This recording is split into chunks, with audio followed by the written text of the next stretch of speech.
¿Qué tiene usted bajo su órbita? Bueno, nosotros hoy actualmente, porque este fue un proyecto con el presidente Milei que incluía, además de lo que te voy a contar, salud. Y nosotros seguimos trabajando con salud, pero estaba incluido. Sí. La idea de capital humano lo que plantea es un acompañamiento en el ciclo de vida de la persona, desde que está en la panza de su mamá hasta el final de sus días. Con lo cual, obviamente que salud era importante, que estaba incluido, pero como encontramos, la verdad, un Ministerio de Salud con una complejidad importante, yo misma le pedí al presidente Milei que lo dejáramos como ministerio aparte mientras dibujábamos y ejecutábamos esta idea de capital humano. Con lo cual acá está ex desarrollo social, que hoy se llama niñez, adolescencia y familia, educación y trabajo. Además, tengo ANSES y el INAES, que es un instituto de la economía social que trabaja con cooperativas. Esto es básicamente lo que incluye el Ministerio de Capital Humano, y ya te digo, está externamente salud, y digamos, siguiendo esa idea, sería comenzar con la niñez desde los primeros 1000 días, que por ejemplo todos los planes, todas las planificaciones y las líneas presupuestarias que nosotros tenemos siguen esta idea de contención desde la panza de la mamá con 1000 días, contención con la UH, contención, perdona, con la tarjeta alimentar. ¿Por qué? Porque es importante que un niño esté alimentado como corresponde, con la nutrición que corresponde, para que pueda formar su cerebro, y ahí sí es donde nosotros consideramos que estaría en igualdad de oportunidades con otro niño para entrar en el sistema educativo y poder aprender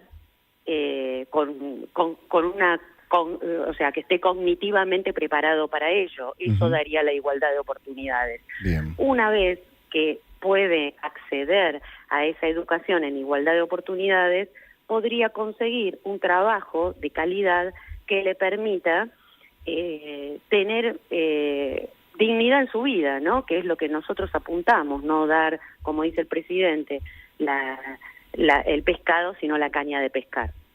Bien. Al principio usted me dijo, a mí la verdad, mucho tiempo no tengo, no me divierte, no me siento cómoda con las entrevistas, salvo que sea importante o que haya algo importante para comunicar. ¿Por qué este es el momento para romper el silencio? Y es importante porque después de 1 año y medio, toda esta idea que planificamos con el presidente Milei da frutos. En algún punto, por supuesto, que falta muchísimo por hacer, pero que da frutos en cuanto a los datos, ¿no? Que son lo que importan realmente, porque como ayer decía en la entrevista, dato mata relato. Entonces, si nosotros tenemos los datos de pobreza, cuando nosotros recibimos el ministerio, la pobreza en Argentina, que la mide el INDEC semestralmente, estaba dando datos de un 54,8%, la medición del primer trimestre de 2024. La anterior era 44,8%, pero era producto de la alta inflación de los últimos meses de la gestión anterior, con lo cual lo que nosotros hicimos es transparentar el número, algo que esta gestión lo atraviesa, ¿no? Decir la verdad y transparentar las cosas como son, porque con el diagnóstico correcto nosotros vamos a poder efectuar y poner en funcionamiento las medidas que corresponden para solucionar los problemas. Entonces, vemos que en la última publicación del INDEC del segundo semestre 2024, la pobreza estaba dando un 38,1%. Y según las proyecciones de este primer trimestre de 2025, la tendencia sigue a la baja y se ubicaría la pobreza en un 31,7%. En cuanto a la pobreza infantil, que es fundamental porque era la franja etaria que nosotros recibimos con un 70% de pobreza, es decir, que 7 de cada 10 chicos era pobre, esa proyección en el primer trimestre de 2025 ya ubica la pobreza en un 45.6. Quiere decir que se bajó 25 puntos de la pobreza. Esto quiere decir que hasta el año pasado habían salido 1.700.000 niños de la pobreza y hoy con las mediciones proyectadas habría 2.4 millones de niños que salieron de la pobreza y no lo decimos nosotros, lo dice UNICEF. Ministra, Esto es para remarcar, creo yo. Sí, claro, por supuesto. Hay mucha gente que dice, bueno, la pobreza aumenta en forma casi directa cuando aumenta la inflación, al bajar la inflación, baja la pobreza. Pero eso podríamos llegar a decir pasa por decisiones que toma el Ministerio de Economía. ¿Qué hicieron ustedes desde Capital Humano? ¿En qué forma contribuyeron para bajar estos índices de pobreza? Bueno, yo creo que para bajar estos índices es importante. Primero, obviamente, como decías vos, la baja de la inflación. La inflación es el impuesto que más pega en la vulnerabilidad. Y hoy tenemos que la canasta básica, la inflación pegaría en un 0,6%, que es donde más, bajó al 0,6% cómo pega la pobreza en los más pobres. Es muchísimo, ¿no es cierto? Comparémoslo con cifras anteriores. Después, la recuperación de la actividad económica desde abril. Sobre eso no me voy a explayar porque prefiero que hable los expertos, ¿no? Sí. Y después las políticas sociales de capital humano. ¿Por qué? Y porque nosotros aumentamos la UH un 400%, aumentamos la tarjeta alimentaria un 137% y aumentamos el plan 1000 días un 1400%. Entonces, eso dio contención a todas las medidas que estaban hablando del ajuste, ¿no? Porque el ajuste hay que hacerlo, porque el déficit cero es imprescindible para justamente bajar la inflación. Todo esto está planificado y pensado con un año de antelación a nosotros asumir. Esto nosotros no somos improvisados. Esto se ha planificado y todos los ministerios, y que haya 8 ministerios, tiene que ver con un concepto de trabajar interdisciplinariamente y llegar a los objetivos. Entonces nosotros contuvimos y bueno, y estos son los resultados, ¿no? Ministra, en la gestión anterior se criticaba mucho, sobre todo en los últimos años, esta cuestión de los planes sociales, esta cosa del subsidio a algunas personas que no trabajaban, casi premiar a las personas. Fue muy criticado esa clase de políticas sociales. Y hay mucha gente que sigue siendo crítico de esas políticas sociales. ¿En qué cambió la asignación de estos recursos, la decisión de quiénes los reciben, si tienen que hacer algo a cambio? Digamos, ¿cuáles son las diferencias de esta nueva etapa?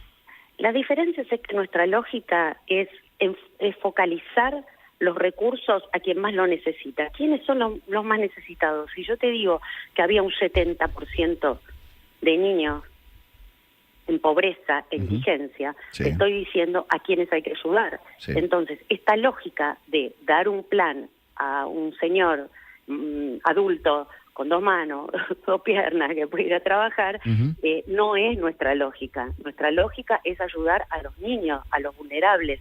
Y toda nuestra lógica también tiene que ver con potenciar y ayudar a la familia.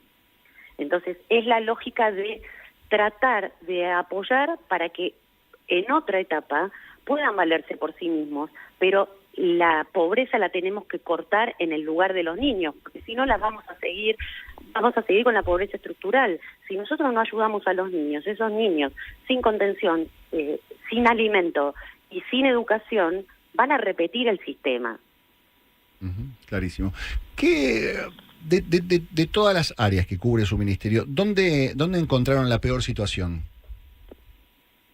Bueno, en el principio que es este. Por eso nosotros apoyamos y apuntalamos en esta primera etapa en niñez, adolescencia y familia, más que en otros lugares, que no quiere decir que no estemos trabajando porque lanzamos el plan de alfabetización. El plan de alfabetización, por ahí, educación a veces es lo más ingrato en cuanto a los resultados inmediatos.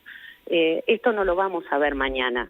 Nosotros nos hemos dado cuenta, y se viene hablando hace rato, la educación, de la tragedia educativa.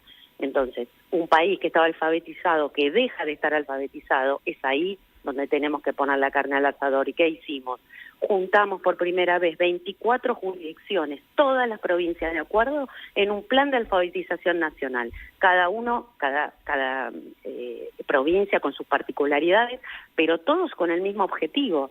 Nosotros cuando comenzamos la gestión dijimos, bueno, esta va a ser una gestión que apoya al federalismo y convocamos al Consejo Federal de Educación, al Consejo Federal de Trabajo y al Consejo Federal de Niñez y Familia. Y todos trabajamos juntos para poner en práctica todas las políticas que planificamos, que diseñamos y que ahora estamos ejecutando y que vamos a monitorear, que no es algo menor. Porque si no funciona, se cambia. No, claro. Ministra, da la sensación al principio de esta gestión que hubo una especie de torpedeo a todo lo que tenga que ver con, cuestiones gremiales, paros generales. Se anunció un paro general prácticamente en el momento que Milei le gana el balotaje a Sergio Massa, y después hubo muchísimas acusaciones con respecto a lo que sucedía en el Ministerio de Capital Humano, específicamente en cuestiones vinculadas a la distribución de alimentos. Sí. ¿Qué visión tiene con respecto a esas denuncias y en qué quedaron esas denuncias? Las denuncias que le hicieron a Capital Humano. Sí, Grabois, entre otras cosas. Bueno, la verdad es bueno que me lo preguntes, porque la denuncia, yo había asumido hacía un mes y medio, y bueno, y hacer esta denuncia con respecto a los alimentos, diciendo que yo estoqueaba alimentos. Imagínate qué intención puedo tener yo de guardar alimentos en un depósito. También dijeron que estaban podridos los alimentos, que los dejé. Eso es mentira, nunca se pudrió un alimento. Ahora, si yo estoy diciendo que con la compra de los bolsones y de los alimentos hay un negocio, yo no le voy a entregar esos alimentos a las personas que están haciendo negocio y que se están aprovechando de los vulnerables. Con lo cual, era una obviedad. Vos tenés que mirar quién te acusa para saber cuál es el interés.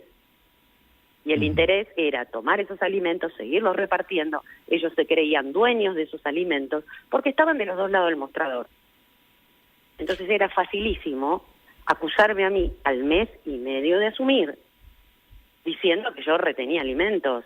Es una operación que han hecho pensando que nosotros no íbamos a seguir en el poder y ellos iban a volver a utilizar estas prácticas absolutamente abominables e indeseables de aprovecharse de los vulnerables a través del alimento. Y yo en ese momento tenía tanto trabajo para hacer que la verdad es que no podía estar contestando a las acusaciones falsas. Necesitaba trabajar porque la gente tenía que comer. Ministra, ¿cuántos comedores descubrieron que eran inexistentes, que eran una fantasía, que era una excusa para obtener ya sea algún tipo de subsidio o ya sea alguna cantidad de alimento para negociar con sus posibles votantes a cambio de apoyo político? Bueno, en el RENACOM, que era algo que nosotros denunciamos y nos decían que estábamos locos, había 44.000 comedores. Y el informe de la CIGEN, que hace unas semanas presentaron, dice que el 70% de esos 44.000 no estaban verificados, o tenían direcciones falsas, o no llenaban los formularios. Lo ha dicho el mismo Pérsico. Bueno, había una compañera que era la esposa de un compañero y que quería abrir un comedor, y bueno, y venía y se anotaba. Entonces no había ningún requisito y ningún seguimiento de la veracidad de estos lugares, con lo cual esos recursos, digamos, eran fantasmas los comedores y se destinaban recursos a lugares inexistentes. Inventaban, digamos, ¿se encontraron realmente con comedores inventados? ¿Gente que inventaba un comedor inexistente?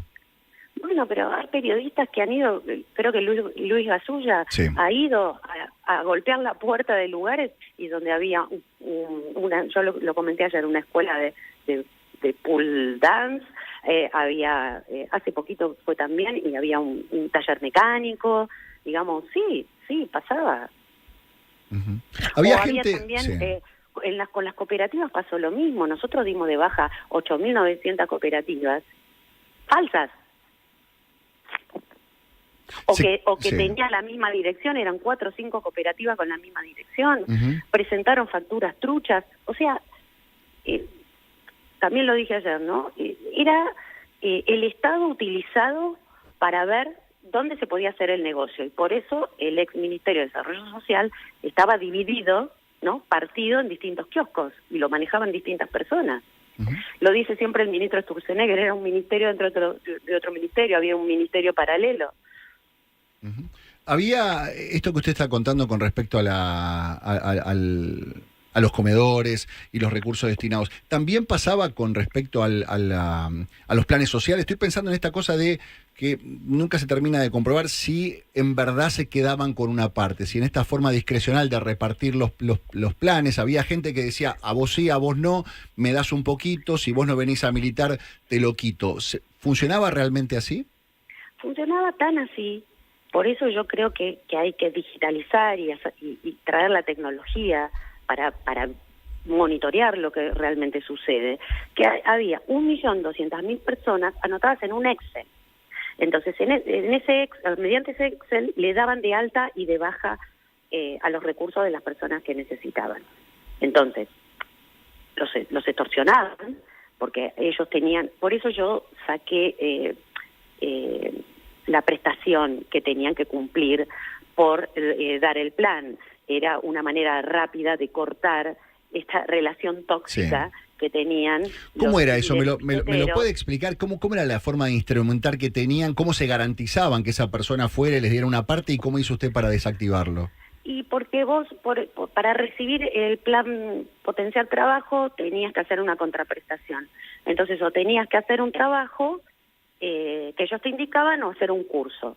Una vez que lo hacías, vos tenías que demostrar que lo hiciste. Entonces, ibas al centro de referencia. Y en el centro de referencia, ahí es donde te decían, bueno, me tenés que dar una parte, o y tomaban lista de ir o no, pues si iban o no iban a las marchas, y a contraparte era, si vos no lo hacías, te quitaban el plan. ¿Por qué?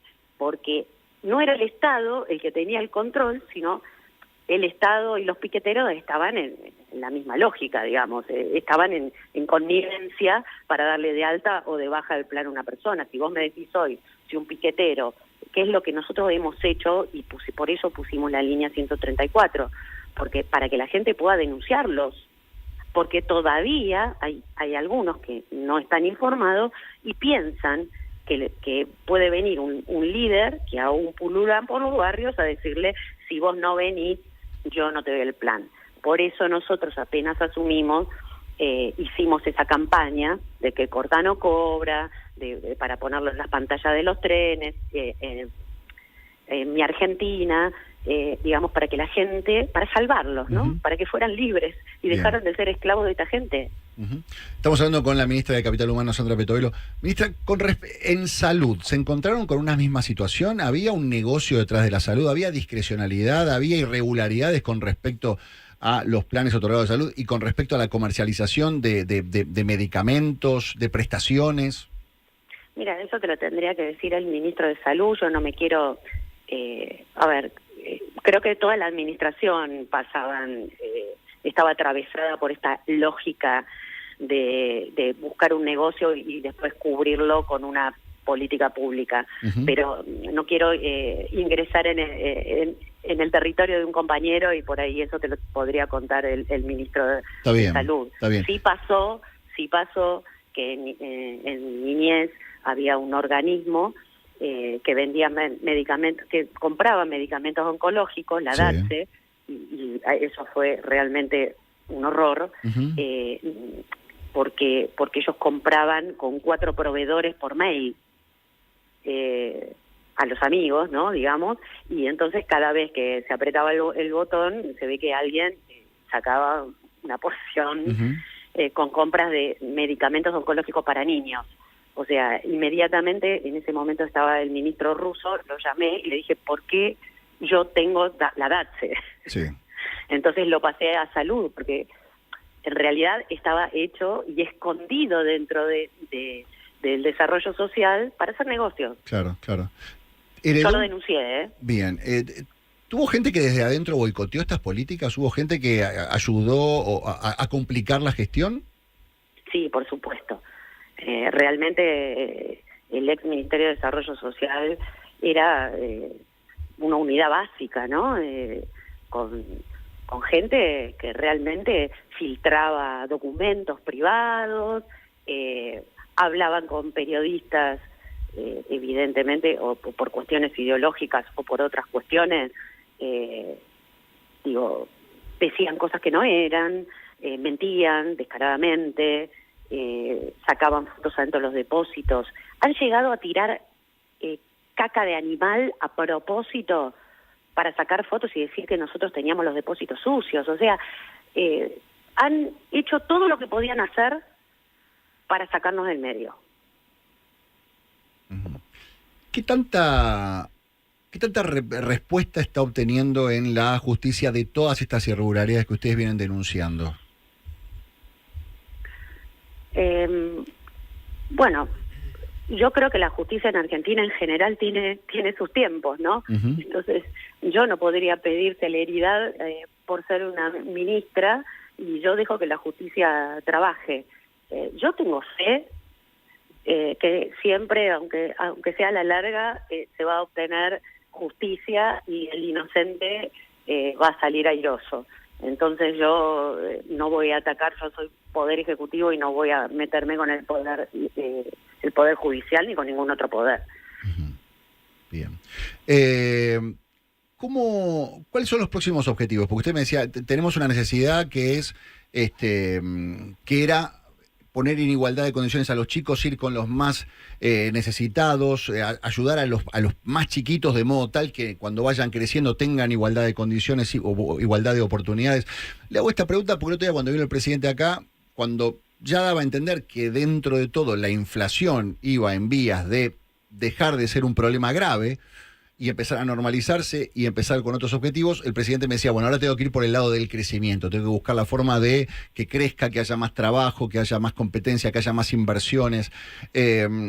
¿Cuál es el objetivo? A ver, viendo que se está logrando bajar la pobreza, ¿cuál es su próximo objetivo? Bueno, yo tengo unos proyectos que me entusiasman muchísimo y que pienso que van en esa línea. Uno de los proyectos son los centros de familia. Los centros de familia son espacios comunitarios que están ubicados en las zonas más vulnerables del país para acompañar a la familia completa, ¿no? Uh-huh. Yo no quiero esas políticas de vamos a ayudar solo a los ancianos, vamos a ayudar a los niños de 0 a 3. Yo quiero ayudar a la familia, porque yo creo que la familia tiene una función que no se puede delegar en el Estado. El Estado no tiene que cuidar a los niños, lo tiene que cuidar la familia. Entonces, tenemos que ayudar y contener a las familias para que puedan hacerse cargo de esa función que les es privativa. Entonces, estos centros van a fortalecer esos vínculos familiares, a fomentar una crianza que sea positiva, el desarrollo familiar sin intermediación de la política. Vamos a dar unos vouchers que van a ofrecer actividades deportivas, actividades culturales. También para los adultos de la familia, para recibir estos vouchers, van a tener que hacer esos cursos de crianza, de escuela para padres. Y queremos hacer como una red y que se puedan canjear esos vouchers en parroquias, en clubes, digamos, también que se beneficie la comunidad que rodea estos centros faro. Este es un proyecto que ahora en agosto ya comienza, lo vamos a, por supuesto, hacer prueba piloto antes de escalarlo, y la primera ciudad va a ser la ciudad de Concordia. Yo ya hablé con el gobernador de Entre Ríos y hablé con otros gobernadores también y con intendentes y están todos muy entusiasmados porque creo que tenemos que trabajar en conjunto para poder llevar este sueño a que sea una realidad. Uh-huh. Después otro proyecto que es muy incipiente también, pero que ya me lo cargué al hombro específicamente porque es algo que quiero hacer hace mucho tiempo. Voy a tomar un espacio que teníamos en niñez y voy a hacer un centro de formación laboral en escuela de oficios. Yo creo que eso tiene una salida laboral inmediata. Allí también seguramente va a estar la escuela de la UTN para el que quiera seguir estudiando. Yo creo que hay gente que tiene condiciones, aptitudes y ganas de hacer un estudio universitario, y hay otra gente que no. Y eso no quiere decir que esté condenado a la pobreza o que esté condenado a un sueldo bajo, porque un plomero, y esto pasa en el mundo, a veces se cuestiona esto de que en el futuro un plomero va a ganar más que un universitario, digo, y por qué no, si hay una necesidad de estas labores. Bueno, tenemos que capacitar en lo que los países realmente necesitan. Ministro, usted sabe que una de las críticas que recibe el gobierno es el ajuste, y algunos dicen que hay ajuste en la cultura y en la educación, y dicen que ustedes están recortando mucho todo lo que tiene que ver con presupuestos para las universidades. Le pregunto porque empezamos esta charla diciendo dato mata relato. ¿Qué tiene para decir con respecto a esa acusación? Bueno, acusaciones hay muchísimas, pero también nosotros lo que ponemos como condición para entregar los presupuestos y los recursos es la transparencia. Entonces, las universidades van a ser auditadas, y cuando a ver, acá hay un problema que es la autarquía. Sí. ¿Qué quiere decir que algo sea autárquico? ¿Que no tiene que tener ningún control? ¿Que pueden hacer lo que quieren con los recursos? A mí me parece que también tienen que rendirle cuentas a la sociedad de en qué gastan sus recursos. O sea, nosotros no vamos a mezquinar recursos. Nosotros lo único que queremos es saber hacia dónde se dirigen. Esto no pasaba, digamos, había un descontrol con respecto a lo... ¿Usted cuando llegó había una explicación, un desglose de qué dinero iba para determinadas universidades y en qué lo invertían? No. No existe eso. Pero eso el subsecretario de Políticas Universitarias, que estaría bueno un día que lo convoques, porque te lo puede explicar perfectamente. Tiene una increíble cantidad de planificación en varios de estos temas. Él habla con las universidades, yo he hablado con los rectores del Consejo Interuniversitario, y no tenemos inconvenientes y problemas. Acá también muchas veces mete la cola la política partidaria en cuestiones que yo creo que no deberían meterse, ¿no? Además pasa también con los sindicalistas, ¿no? Porque se juntan con vos y te dicen una cosa, y después cuando cierran la puerta están las cámaras esperándolo y dicen otra. Claro. ¿Cuál fue el despilfarro más grande que encontró, llamativo, que usted llega y dice, esto yo no lo puedo creer, no hay forma de justificar esto que hicieron? En la órbita que sea, en el rubro que sea. Es difícil elegir porque, ya te digo, lo que más me impactó es lo de la edad, porque eran medicamentos oncológicos. Claro. Para niños. Bien. Ministra, muy amable ha sido con nosotros. Le agradezco su tiempo. Espero que no pase 1 año y medio para que vuelva a dar una entrevista. Ok. No, espero tener muchas buenas noticias para poder seguir comentándotelas. Ojalá que esto suceda. Sería buenísimo para todos nosotros. Ministra, ha sido muy amable. Gracias. Hasta la próxima. Bueno, gracias a vos. Muchísimas gracias.